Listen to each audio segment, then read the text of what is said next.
It's 9:42 at WTCM News Talk 580. Joining us now from the Upper Peninsula, a Republican, one of 3 or 4 running as a Republican for the 1st Congressional District. Linda Goldthorpe is on the line with us. Good morning, Linda. Good morning, you run.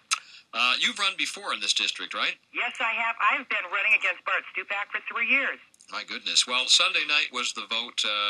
Some could make the case that he might have been the deciding factor to get this passed. Have you had any, or what kind of, response or reaction have you or your campaign had since the vote Sunday night? Well, it's like the roof blew off the house and off the office.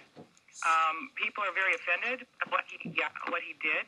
I was not a bit surprised. I have tape recordings of my congressman in October in Sheboygan saying that he would vote for the health care reform even if it didn't have his magic language. I have other recordings about his pro-life stance, so it was not much of a surprise to some of us who watch him closely. Yeah, and I think he said today, we just spoke to him, and he said, I've always, throughout my career, been vocal in support of health care reform such as this, so people shouldn't be surprised that I voted for it. Yeah. And he also says that he's confident the executive order, as written, and will be enforced to cover his concerns. But have you had, a lot of people are angered by his vote, so has that benefited you in any way? Do you have any people contacting you or donations or anything? Oh, certainly. It's benefited us tremendously. The fact that I, predicted this weeks ago hasn't hurt. But, people are very, very angry. We're getting donations from all over the country, and it's kind of an interesting year to run. So it's probably different than other years because this is a big bill and he's been very visible. So what do you do from here now? Do you crank up the campaign? It seems like a pretty good, if you're running against Bart Stupak, now would be a good time to capitalize on that. What do you do? Anything special? You know what? I got to be honest with you.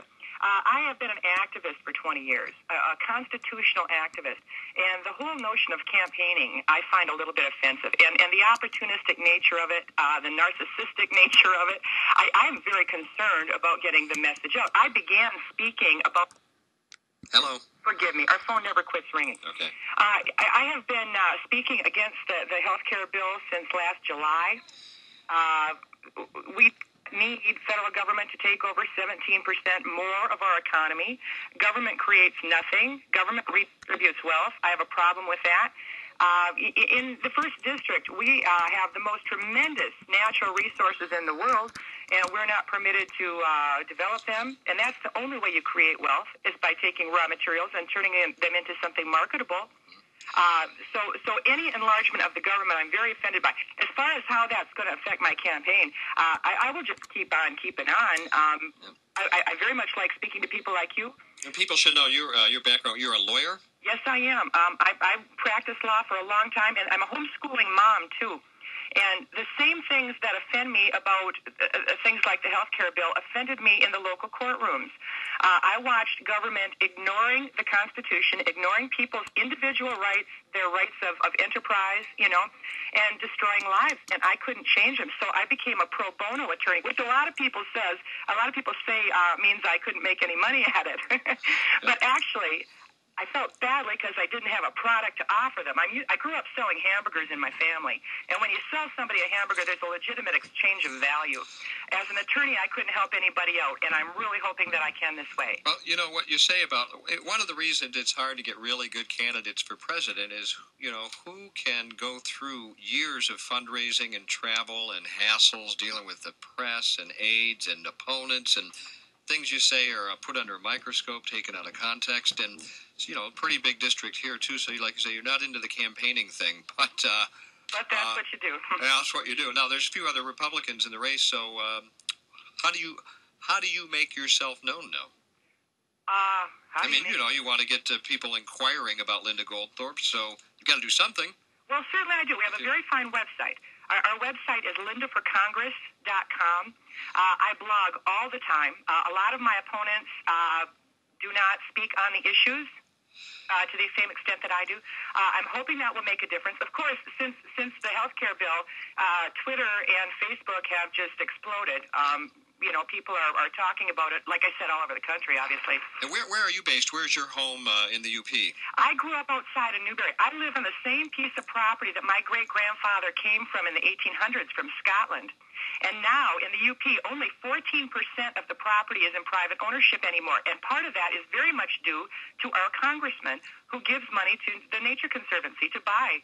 Anyway, my property here, my kids are on the same piece of land, and that's a very special thing to me. Except for now, the government will not permit them to have as much rights as the cormorants and the wolves with the radio collars on. And you, last time around presidential election, I read your site, you're a Ron Paul supporter. How would you summarize your view, your political philosophy, or what you liked about Ron Paul for president? Because they say, even the Democrats say, he is the most honest man in Washington, number one.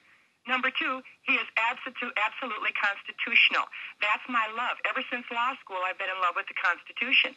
They tell you on the first day of law school that the Constitution is the supreme law of the land. And then you spend the rest of your time there learning how to circumvent the Constitution so it fits people's needs and desires and agendas. Yep. I'm not okay with that.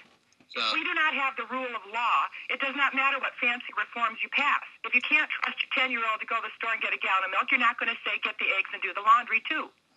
So it'd be fair to say you are obviously running as a Republican and a constitutionalist. Absolutely. That's my bottom line, and that's my joy. I was in the Rutherford Institute in law school, even. All right. I want to let people know Linda Goldthorpe's our guest, and your website, Linda for Congress. Yes.